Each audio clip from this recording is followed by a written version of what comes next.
Well, welcome everybody for season 2, episode 2 of The Chosen, and our guest panel tonight for our fireside chat. One of the things I just want to say again briefly, and I've said it before here, but what this series does is it tries to fill in the gaps that are in Scripture to get you to know the disciples better. They are guessing and they are being imaginative. And those of you who've been in Bible studies with me will recognize that it's midrash. In the Old Testament, the Jewish rabbis created volumes and libraries full of midrash, where they try to fill in the gaps that are in Scripture. Why would God have done this? What's missing here in the story? So this is Christian midrash that's going on. They're filling in the gaps.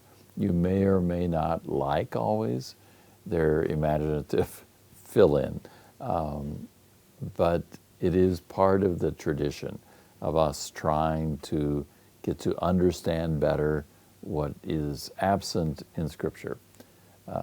Nothing wrong with doing that, but don't confuse it with what's actually in Scripture. So some things are really there, and then the other parts of it are this imaginative fill-in of midrash.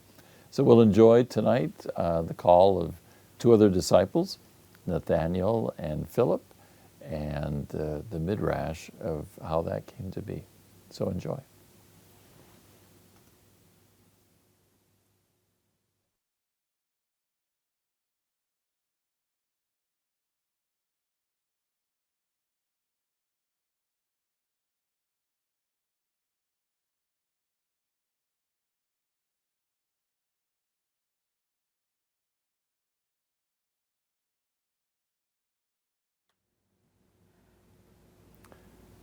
Well, welcome back to our little group. I'm sure you enjoyed those calls, the choosing of Nathaniel and the choosing of Philip, and their interactions and the growth that takes place just in this one episode.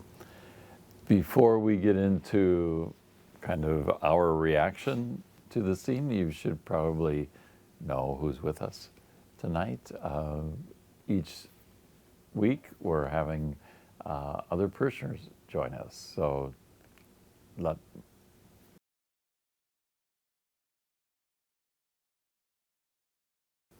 Chris. The moderator. I'm here to keep him from talking so much. But who are you? Because, sometimes he goes 8 minutes on Sundays.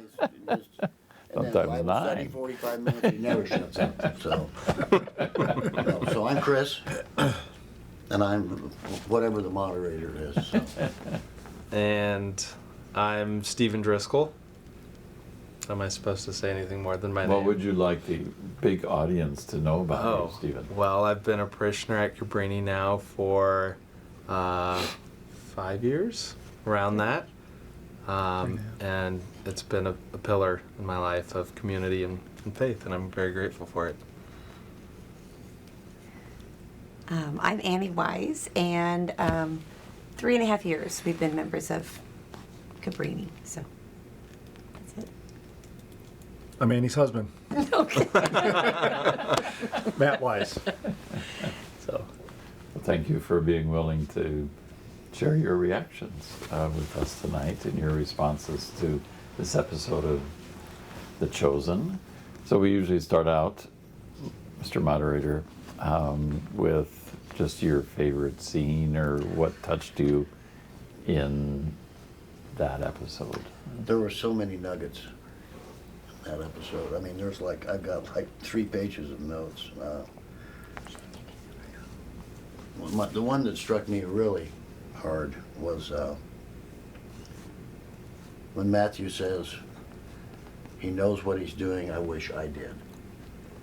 I think that's kind of the way we all feel sometimes. And the other one that really touched me, and it wasn't really a phrase, but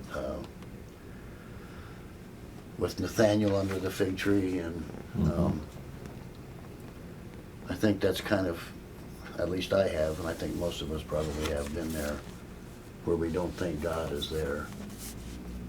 And it turns out that, yes, he is. He's always there. And that obviously blows Nathaniel away a little bit later on. But those are the two that really got me. I think for me, it's Philip and Matthew are sitting and talking, and Matthew's kind of fretting over the whole thing. And I've noticed as the series goes on, it starts off, they're very simple in their following of Jesus. They don't overcomplicate it. They're excited about it. And as things progress, they kind of complicate it a little. So that was a reminder, I think, for me in my own faith journey and in walking together with all of you, is sometimes to just not overcomplicate it. And I think Jesus in this episode points that out a few times. But the scene where Philip says to Matthew, "You're fine, Matthew, stick around. Everything will be all right." I think we all at different points in our lives and in our faith journey need to hear that message. And I think especially these past 2 years have been difficult for people in different ways. And so knowing that we're not alone, knowing to stick around and that there's more to come, that we're okay, and that wherever we're at is good enough.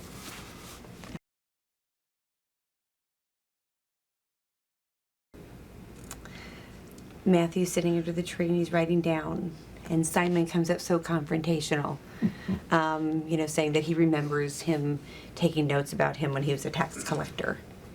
And Matthew, with that little bit of confidence that he got from Philip, said, we've always been defined by our past.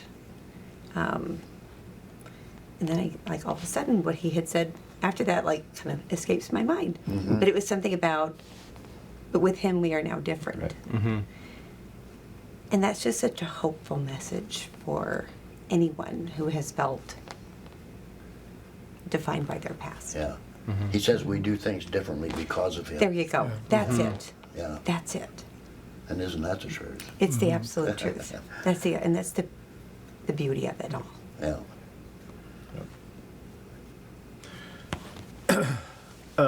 This is one of my favorite episodes. But I think Nathaniel sitting under the fig tree, I think that's a very powerful scene. I think we've all had our own fig trees that we've sat under. And I know we're only one episode into him, but Philip is quickly becoming like my number one dude in this Right. show. I like Philip a lot. I like the way he's taken Matthew. He's not just accepted Matthew, but taken Matthew and Right. showing him Matthew's been hated for so long by everyone, and Philip is turning him around, and I think that's pretty powerful. And then the very last scene there where Jesus said, "I didn't turn my face from you." Yep. Mm-hmm. Yeah. That's a good one. Yeah. Yeah, and speaking of Matthew and Philip and Simon, it's when Matthew says he's like Simon but not like Simon. Right. Yeah. So he's a leader, but he's not a smart aleck and Yeah. in your face dude. Right. Trying to control things, Yeah. Right. protecting. Right.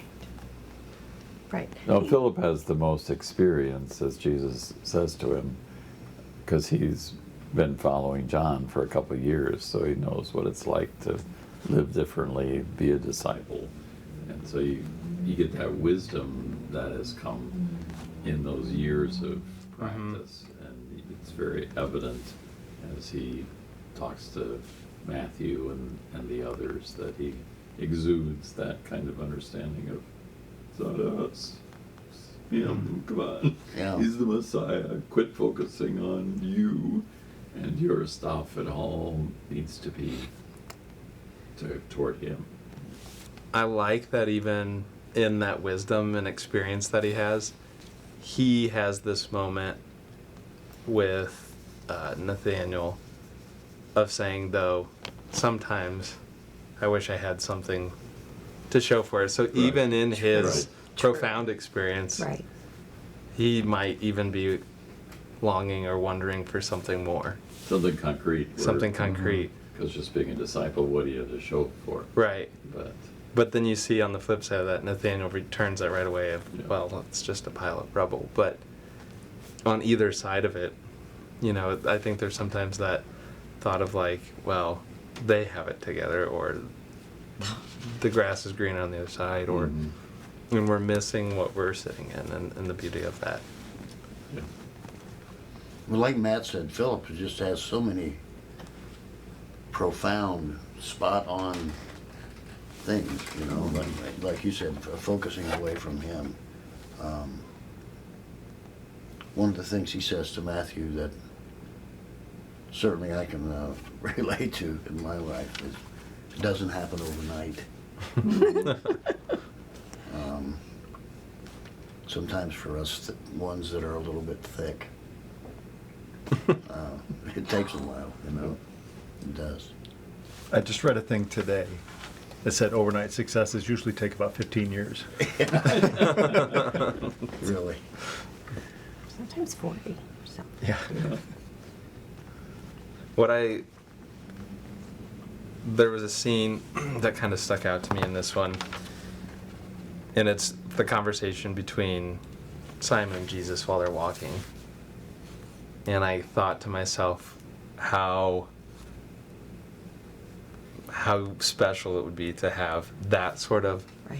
friendly relationship of walking next to Jesus, almost like he's a peer, Right. and just having this conversation, and him wanting your input and wanting your. Mm-hmm. But then I think, like I can have that Right.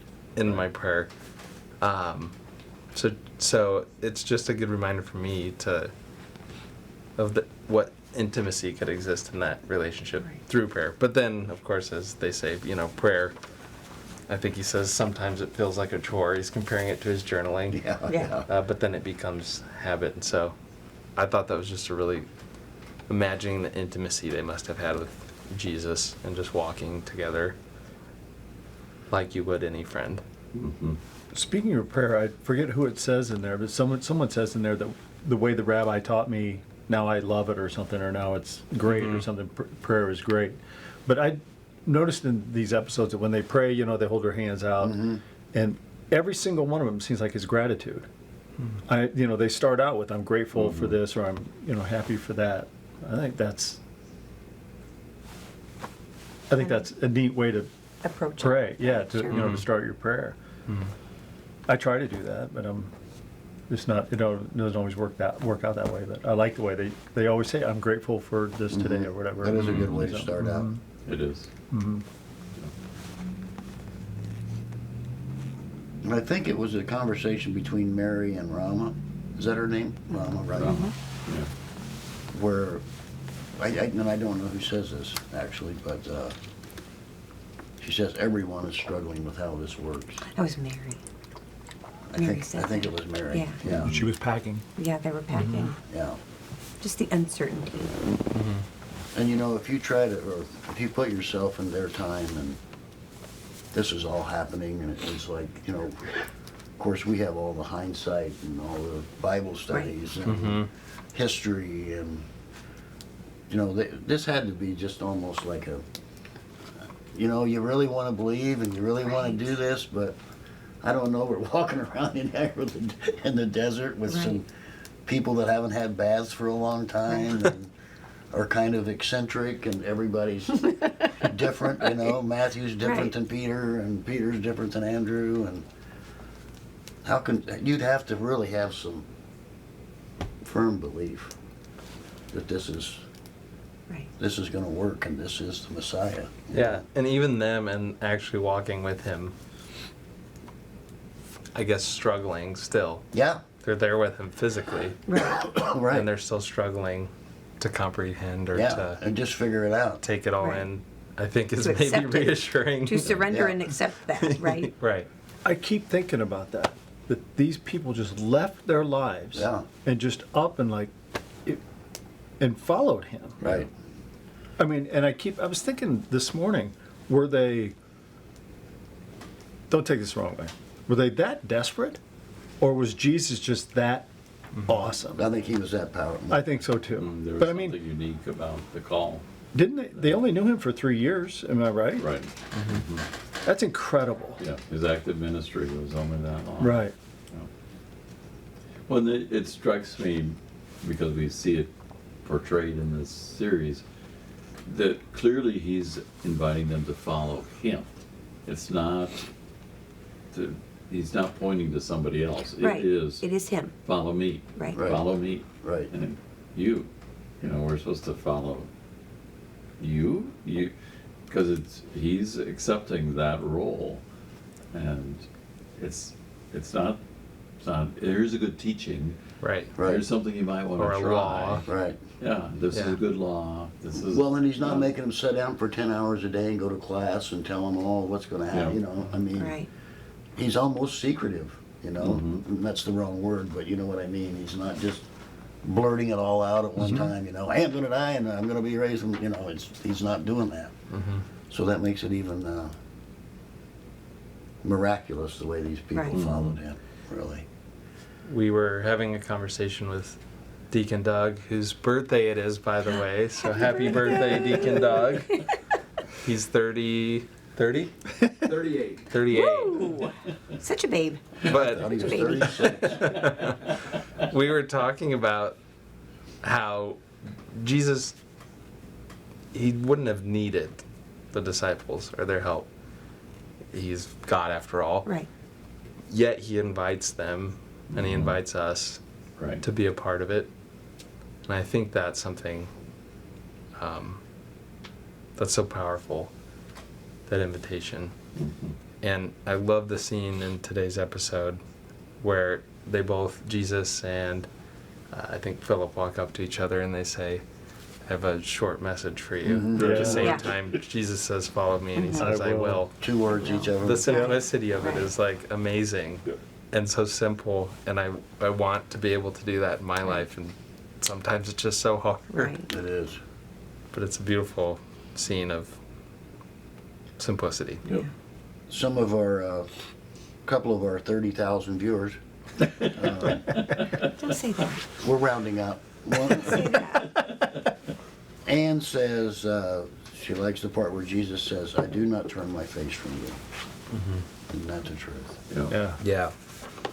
Yeah. And Gail says Philip's energy is infectious and uplifting. Yeah. That part where Yeah. he says, I didn't turn my face from you. I like that he tells him, don't look at him, look at me. I I do do too. I do too. too. That was powerful. Yes, It really I was. think that's like an invitation we all get from him. It You know, is. so often we look to something else for. Right. Or we'll look to those who brought us to Jesus. Yes. Yeah. And expect the answers from them, and he was, no. Yeah. And that So we're- that redirect, like, look at me. Yep. Yeah, that was a great scene. Well, it changed everything for Nathaniel right there. Right. Mm-hmm. You know, you get to see it. Yep. It was commanding, but it was Yeah. soft. Yeah. Right. You know, the way he did it. Like, Right. don't look at it, you know. It wasn't like the courtroom scene in A Few Good Men. It was, you know, it was, Right. it was The teacher. you know, it was commanding, Right. but soft. You know, don't look at him. I'm the one. Yeah. Right. Focus this here. Yeah, Yep. that was. And you know, Get to goosebumps. revert back to what we were talking about a little bit earlier was, you know, Jesus says, everyone unique brings something different. Mm-hmm. You know, he was consciously trying to find people that were not all the same, or, you know, didn't all do the same things, or Right. Mm-hmm. And I think it's funny too that, you know, he didn't find people that were like, you know, they didn't treat him They like weren't that. perfect. Yeah, No, yeah. Thank adoring. God. And they didn't treat him like a king, Right. you know. They've done a really good job, I think, pointing out the differences in the characters and the personalities that they all have, and they all do bring something unique, you know. Right. And being able, I think, to like relate to them in different moments of my own life is Mhm. Absolutely. like I love Peter because he just is constantly challenging things and messing up, and And he's just a little bit cocky. But Jesus picks him over and over again. Yeah, I kind of like him. I do too. I agree with that. I totally agree with that. Well, that scene where they're walking together, Stephen, you talked about, I just thought of how oftentimes I'm telling Jesus my plan. Right? Hey, Jesus, this is what we're going to do here. It's nice to know even you do that. I That hope makes you me feel are in better. agreement with this. Right. So this is how we're going to do it. And Right. You've got to support me in Right. this because I'm doing this for you. Right. you Are you know. taking notes? 'Cause- right. It's nice to know that even you do that. Yeah, You know, it Jesus makes me over feel laughing, good. Going, Yeah, exactly. Right, It's never right. going to work. Right. Exactly. And he kind of lets them learn the lesson on their own, Absolutely, too. absolutely. And they portray that well, like, rather than saying, like, no, this is how it is. He's like, that's a conversation for later. He goes, but do you think? And he, like, puts the question back on them Right. to answer it. Yeah. So Right. he's, like, constantly teaching, but letting them learn it in a very gradual, Right. Right. soft way. He's Yeah. the perfect Patience. teacher and the perfect teacher. Yeah. And the conversation between Jesus and Peter about Matthew writing everything down. Yes. Yeah. It's just driving Peter crazy. It right? Yes, it absolutely is. is. Yeah. It's driving him nuts. And Jesus says it's okay. Yeah. It's not a big deal. Right. Mm-hmm. And you know, like he was just like, darn it. And his definition of soon is so spot on. It is. I never thought about the word that Me way. either. Me either. And he said it's such an imprecise word. And really, it is. Uh-huh. It It can be whatever you want it to be. So we were talking to my dad. Up in heaven. Right, right, Yeah. right. Ask him what 1,000 years is. Yeah. I kept getting this kind of repeated message of simplicity throughout this episode. And I think there was that line, simple ideas for complicated people. Yes. Mm-hmm. Yep. And they also reference John the Baptist a lot, and it kind of reminds me back to, I think, just a few weeks ago with the gospel, where John's not really preaching to them radical ideas. It's like really Very simple. simple. And that's what I have to do. Yeah. I Just don't can cheat do that. anybody. Right. Right. That's all I have to do is That's not it. cheat. And it's just so Just there's don't cheat. like 3 or 4 real simple things. It's Right. yeah, it's not a complicated deal. Right. Yeah, that's a good scripture. And those Andrew and Philip that were following John the Baptist, I mean, talk about you'd have to have some fortitude, in a lot Yeah, of if you were ways. going to act like John too, then Yeah. we're going to eat these grasshoppers. Yeah, really. That's really. that's supper. That is. Yep. Put some honey on them. Yep. Good with honey. Yeah, yeah. I've had a hard We've time all with said that. And when I think it's Andrew when he walks up to Philip and he says, "You stink." Yeah.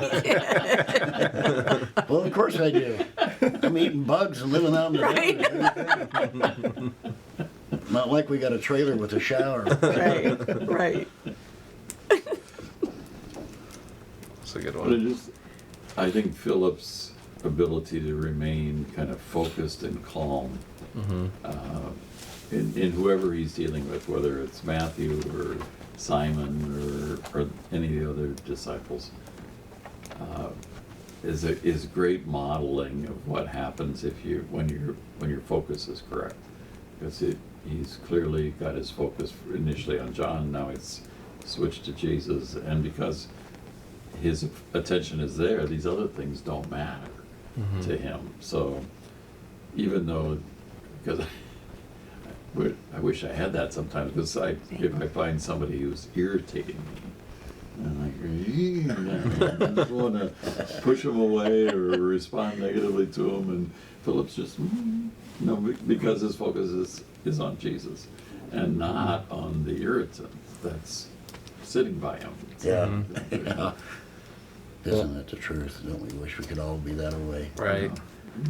One other scene that was subtle that I loved was, I think it's after Jesus and Peter or Simon are walking together, and they kind of wrap up the conversation, and Jesus jogs ahead and he says, "Well, where are you going?" And Jesus says, "I'm going to leave Andrew from the cart." Yeah.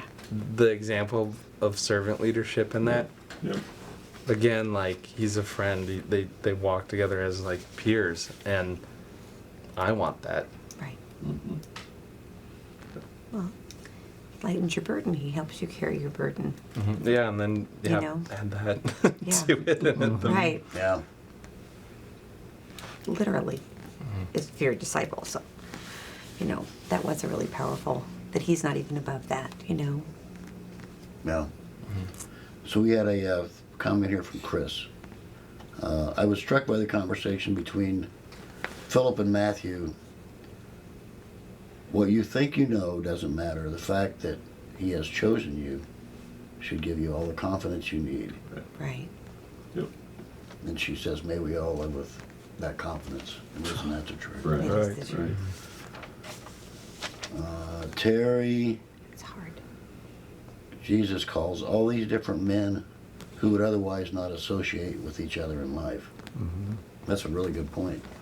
Right. Peter and Matthew would never have been They're friends, enemies. you know? No, right. No, enemies. Yeah, nothing in common, which goes back to what we were saying, you know, he picked all these unique personalities and people that you wouldn't even think about hanging Right. out together. Right. Right. That eventually make up the core of everything. Right. If you think about it, when you go through life, you know, wherever you are, when you're at your job, you're around people who are like-minded like you, Right. because you all work in the same place, so you're doing the same thing, so you're like each other. You go to certain places and everyone around you is interested in that thing. It seems like here, Cabrini is one of the few places where you're brought together with people from all different, like the apostles, you know, all different walks of life, and Our common denominator is Jesus. our common denominator is Jesus, yeah, and we sit and eat, and we do alphas, and we do this stuff, and we get along so well, Yeah. you And know? I think we Oh, wow. learn so much from just sharing our stories with each other in the different perspectives. Even, you know, watching one of these videos by myself, I don't get nearly the depth of that I do when I'm discussing it with Oh, you guys, absolutely. because Right. you say Right. something, it's like, oh, Right. Yeah. I didn't catch Yeah, that. that was cool. All right. Right. Yeah. Yeah. I missed that line. Mm-hmm. Yeah. Good point. I don't think you can miss a line tonight. There were a lot of. There was a lot. Kind of had it double back. Double audio. You may have heard our banter and Yeah, sorry about that, discussion of the everybody. video. Hopefully we didn't say anything bad about you. We have a live mic. If we talked about you, we're sorry. I think we were talking about the food. We've already asked forgiveness. Mostly the food. Any last thoughts before we send people away? I think not. Thank you, guys. Yeah, Thank you. thank Man, you. Seriously. It's really nice to have different people and get Doug and Ann out of here. Right. Yeah, and hopefully for all of our listeners, you all have had your Nathaniel moments and your Philip moments, Right. and that tonight triggered some memories of your own journey with Jesus. So we'll continue next week. We'll see you then.